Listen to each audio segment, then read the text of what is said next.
دو روز قبل پشاور قصہ خوانی بازار میں عورت کا تندور سے روٹی چوری کرنے کا معاملہ سامنے آیا۔ تندور مالک نے خاتون پہ تشدد کیا اور پولیس کے حوالے کر دیا۔ کل پشاور پولیس نے خاتون کو چوری کے الزام میں عدالت میں پیش کیا۔ جج صاحب نے خاتون سے سارا معاملہ پوچھا۔ عورت نے روتے ہوئے بتایا، میرا نام گل بانو ہے اور ایک حادثے میں میرے خاوند کا انتقال ہو گیا ہے۔ میرے 3 یتیم بچے ہیں جو 2 روز سے بھوکے تھے۔ گھر میں کوئی کمانے والا نہیں، میں نے مجبوری میں تندور سے روٹی اٹھائی۔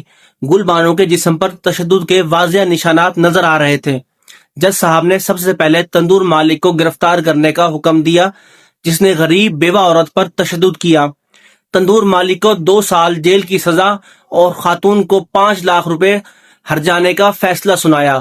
ایس ایچ او کینٹ کو تبادلے کا حکم دیا اور ڈی سی پشاور کو پابند کیا کہ سرکاری خزانے سے بیوہ خاتون اور اس کے بچوں کی کفالت کی جائے۔